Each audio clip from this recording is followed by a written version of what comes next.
Olá, crianças! Aula de ciências. E a gente vai começar aqui recordando um pouquinho da aula passada. Na aula passada, a gente viu os diferentes tipos de plantas, bem como a sua simplicidade, como os musgos, ou a sua complexidade, como as angiospermas. Então, vamos lá. Os musgos foram as primeiras plantas que surgiram, são as mais simples. Lembra? Não tem vasos, não tem e não produzem sementes. Aí depois vieram as samambaias, com vasos condutores de seivas de água, nutrientes, mas também não produzem sementes, não tem sementes, que eram as pteridófitas. Então vamos lá com as briófitas, pteridófitas. E agora, depois nós vimos que a primeira planta que surgiu com semente foram as gimnospermas. Então, as gimnospermas, como exemplo de araucárias, possuem sementes, mas não são protegidas por frutos. Então, essas plantas não têm frutos, têm sementes, chamadas sementes nuas, porque não têm frutos. E aí depois as plantas evoluíram, né? As mais evoluídas, as mais complexas, são a maioria das plantas que nós temos hoje, que é o nosso sustento, nosso alimento. São as angiospermas. Essas, sim, possuem vasos, possuem sementes protegidas por frutos. Então, a principal característica é sementes protegidas por frutos. Então, hoje nós vamos estudar as partes das plantas e vamos pegar essa, que é uma planta mais completa. Então, nós vamos estudar as angiospermas. Vamos ver cada partezinha dessa planta e a função que elas representam. Então, eu quero que vocês abram o livro de vocês, aí na página 154, grupo 6, página 154. Tudo bem? 154. Então, vamos lá. As plantas, uma planta completa, uma angiosperma, ela vai possuir folhas, frutos, a seta está fora do lugar, folhas, frutos, flor, caule e raiz. Então, ela é completinha. Folha, fruto, flor, caule e raiz. Vamos estudar cada uma dessas partes, a começar pelas folhas. Qual é a importância e qual a função das folhas? Gente, a folha é a parte da planta responsável por realizar a fotossíntese, ou seja, é por meio das folhas que ela vai produzir o seu próprio alimento. Mas tem mais função ainda: respiração, fotossíntese e transpiração. O que é isso? Então, vamos lá. Respiração, troca de gases, né? Igual a gente não libera gás oxigênio e absorve o oxigênio, a planta também faz isso, e faz isso pela folha. Esse processo de absorve oxigênio, libera gás carbônico, é chamado de respiração. Mas ocorre também o contrário, que é a fotossíntese. Na fotossíntese, ela vai liberar o oxigênio, que é por isso que é tão importante para a gente que a gente tenha planta, a gente precisa de oxigênio no ambiente. Então, as plantas liberam oxigênio e ela absorve gás carbônico. Então, o gás carbônico, que é produzido das mais diferentes formas, queima de combustível e tanta coisa, ela absorve gás carbônico. E aí depois vem também a transpiração. Por que a gente fala que precisa de planta para chover? Precisa, porque as plantas absorvem a água pela raiz, mas ela libera a água na atmosfera por meio da transpiração. Gente, tudo isso ocorre nas folhas. Mas como que ocorre? Olha só, isso daqui é uma folha, foto de uma folha, só que ela está muito ampliada, foi muito ampliada por um microscópio. Então, se a gente aumenta muito, a folha é cheinha de buraquinhos assim. Esses buraquinhos são chamados estômatos. É por esse buraquinho aqui, esses estômatos, é que ela libera a água para a atmosfera libera oxigênio, absorve gás carbônico e também, não, isso aí é por pigmento, que ela faz a respiração e a transpiração. Então, é por meio desses que ela que é responsável pela respiração e transpiração. Saindo das folhas, vamos até as sementes, os frutos e as flores. Se a gente juntar semente, fruto e flores, né, até eu diria o contrário, flores, frutos, sementes e frutos, esses 3 órgãos da planta são responsáveis pela reprodução. São os órgãos reprodutores, que vai garantir a perpetuação da espécie. O que é isso, perpetuação da espécie? Que a espécie se mantém no ambiente. Então, são os 3 órgãos de reprodução: flores, frutos e sementes, órgãos reprodutores. Vamos ver cada um deles. Calma aí um pouquinho. É só minha vontade de falar de cada um deles, mas eu vou segurar mais um pouquinho, porque vocês vão ver isso em outros anos. Mas eu vou pincelar. Então, vamos lá. As flores são os órgãos que ocorre a trocazinha de células, né?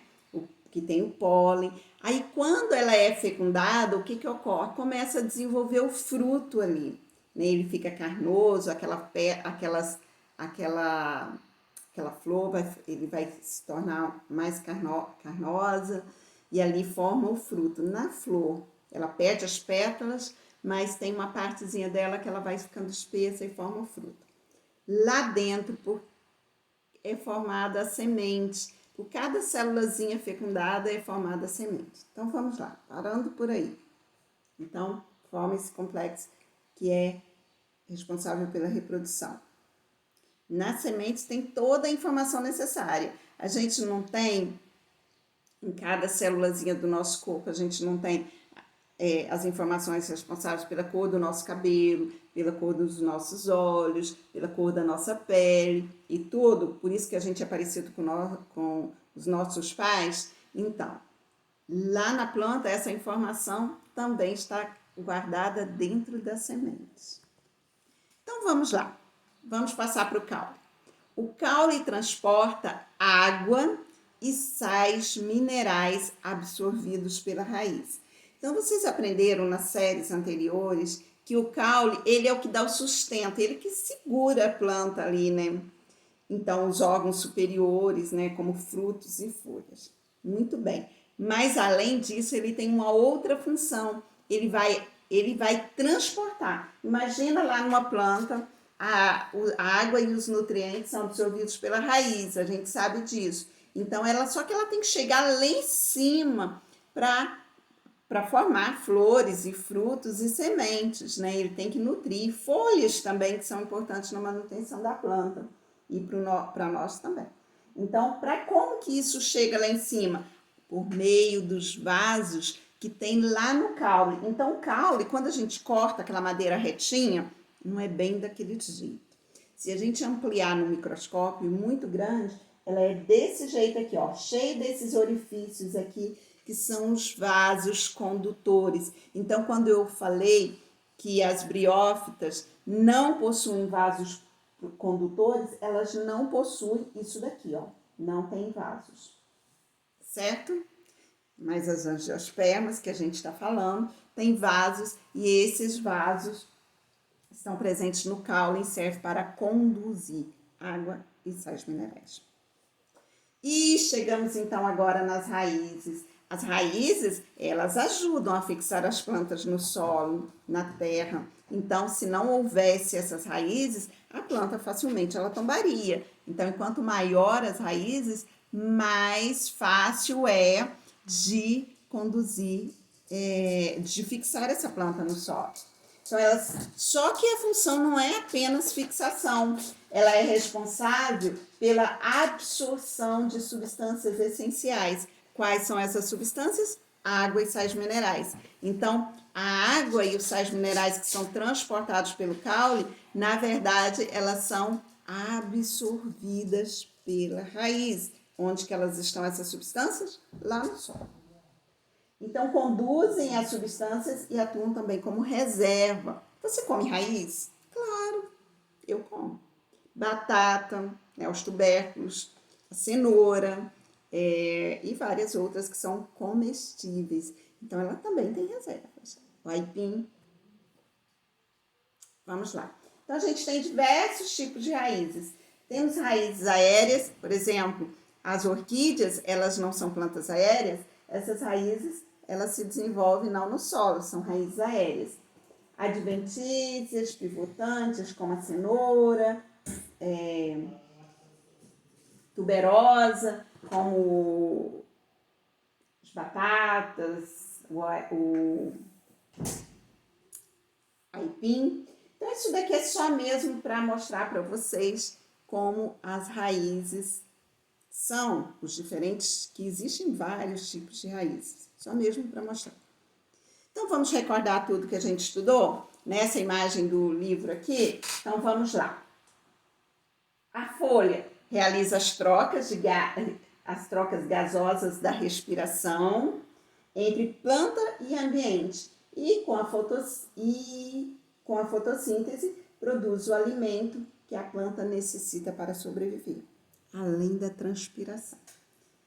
Vamos lá. A flor é a parte responsável pela reprodução das angiospermas. O fruto, cadê o fruto? Fruto é encontrado apenas nas angiospermas e ele guarda e protege a semente. A semente, ela é responsável pela formação de uma nova planta. Ela tem toda a informação ali dentro para que uma nova planta surja. E o caule, ele sustenta folhas, flores e frutos, função de sustentação. Além disso, conduz água e sais minerais até as folhas e distribui o alimento por toda a parte da planta. E a raiz, ela fixa a planta no solo e ainda absorve água e sais minerais. Gente, os seres humanos e outros animais, eles se beneficiam das plantas, principalmente para a sua alimentação. Então, tudo isso é muito importante para a nossa alimentação e outras coisinhas a mais, né? Várias coisas que a gente tem construído como papel, é feito de planta, a qualidade do ar, as construções, os móveis. Mas algumas raízes armazenam nutrientes que podem ser utilizados como alimento e como matéria-prima para a indústria. Então, quais são essas raízes que armazenam, que são reservas que armazenam? Beterraba, a mandioca, o rabanete, a batata doce, quer dizer, calma aí, o nabo e, que mais? Cenoura, batata doce, acho que foram todas. Então, são todas raízes importantes que a gente utiliza na nossa alimentação. Se eu te perguntar, quais são as raízes que você come, que você utiliza na sua alimentação? Tudo isso daqui são exemplos de raízes que a gente utiliza na alimentação. Bom, mas não é só essa parte da planta que é importante. Existem plantas cujo caule são capazes de acumular nutrientes e também são utilizados como alimento pelos seres humanos e outros animais. A gente come caule? Come sim. Exemplo, cana-de-açúcar, a batata inglesa, que é um caule, e o inhame. Mais. Olha só, a indústria também utiliza caules de plantas como matéria-prima. Um exemplo é o caule da seringueira. Ele é lá da seringueira, uma árvore, faz-se essa sangria na verdade é um corte, e ali dela é retirado um látex, que é uma substância da qual é utilizada na fabricação de borrachas, mangueiras, dessas mangueiras de água, que a gente chama aqui borracha, né? E pneus. E as folhas são importantes? São. As folhas de muitas espécies de plantas, elas também são utilizadas na alimentação. fabricação de bebidas e de remédios e na obtenção de fibras para tecidos. Que legal! Olha só, vamos identificar as que são utilizadas na alimentação? Tenta identificar aí. Nós temos aqui a alface, couve, repolho, rúcula,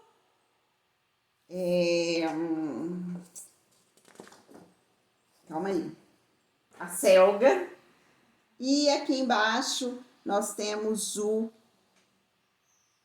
espinafre, que eu não achei nada parecido com espinafre, mas tudo bem. É porque a foto ficou muito aumentada e o espinafre ele é um pouquinho miudinho. Vamos lá. Na obtenção de fibras para tecido, são empregadas folhas de sisal. Então, tem uma planta que essa planta, ela é sisal e ela é utilizada lá na fabricação de fibra. A fibra dela é utilizada na fabricação de tecidos. E a flor do algodão, do algodoeiro. E por falar em algodoeiro, as flores também podem ser aproveitadas na alimentação e fabricação de perfumes, medicina e outros. Então, a gente tem exemplos de duas flores que a gente usa na alimentação, que é o brócolis e a couve-flor, que eu amo e é muito nutritivo. Bom, a variedade de frutos que a gente tem que são utilizados na alimentação, ricos em vitaminas e sais minerais, a gente não precisa nem comentar. Você come muita fruta? Já comeu fruta hoje? Bom, os seres humanos e outros animais também se alimentam de algumas sementes, por exemplo, a semente do arroz, a semente do feijoeiro, da soja e tantas outras. E aí a gente chama isso de, quando vai utilizar na alimentação, a gente chama de grãos. Vamos fazer atividades? Vamos. Então, olha só, eu quero que você identifique a parte da planta representada na imagem e descreva a sua função. Por exemplo, nós temos aqui a flor de hibisco, mas não precisa falar de hibisco. Flor, e ela é um órgão reprodutor. A importância dela, a função dela é reprodução. Aí nós temos as outras partes da planta. Vamos lá. Rosa, violeta, deixa eu ver. Rosa, cadê a violeta? E jasmim, a violeta é diferente. São algumas plantas muito utilizadas na fabricação de perfume. Já a camomila e a alcachofra podem ser úteis à nossa saúde. Agora, responda. As imagens anteriores correspondem a que parte das plantas? Muito fácil. Você sabia que o arroz que comemos é a semente de um tipo de grama? O arroz é uma gramínea. Observe nas imagens ao lado, as imagens ao lado, olha só, essa aqui, ó, essa é a planta que dá o arroz. Essa folhinha estreita, comprida, ela é uma gramínea. Como o capim é uma gramínea, a grama é uma gramínea, o arroz é uma gramínea. Agora eu quero que você faça uma relação de raízes, caules, folhas, frutos, flores e sementes que você e sua família utilizam no alimento. Então, raiz. Qual raiz? Pode colocar duas. Qual raiz que você utiliza na sua alimentação? Qual o caule que você utiliza na sua alimentação? Folha, flor, fruto e a semente. Semente pode até incluir aí o arroz. Muito bem. E agora, como nascem as plantas? Gente, não precisa fazer as atividades, mas eu quero só comentar com você sobre isso. Como nascem as plantas? A gente sabe que os órgãos reprodutores são o quê? As flores, sementes e frutos, né? A flor porque é a que vai fecundar essa planta, né? São os pólens, as células que são presentes na flor. A partir dela é desenvolvido o fruto que vai proteger a semente e a semente que tem toda a informação que é a semente que vai dar origem a uma nova planta. Mas como que essas sementes vão parar por aí na natureza? Então, porque o homem começou a plantar só de um tempo para cá. Nem sempre o homem tinha técnica do cultivo. E antes disso, como que essas plantas foram preservadas? Graças à natureza. As sementes são espalhadas com o vento e os animais. Aí que ela tem aquela que a gente gosta de soprar, e aí vai espalhando. Olha só, os pássaros que são extremamente responsáveis, a gente já falou sobre isso. E o homem que planta. E para isso ele usa tanto a mão como algumas máquinas mais sofisticadas, que é a agricultura. E aí, né, que é a prática, né, da agricultura que a gente conhece. Alguns exemplos de sementes que nós temos: o pinhão, tem até a festa do pinhão, algumas festas. O amendoim, que ele é produzido a semente é produzida lá na raiz. O cacau, do qual sai o nosso chocolate. Essa é a planta do cacaueiro. E pronto, ficamos por aqui. E eu indico para você que tenha um cardápio cheio de plantas. Um cardápio muito saudável, mais natural. Beijo grande. Encerramos a aula por aqui. Te espero amanhã.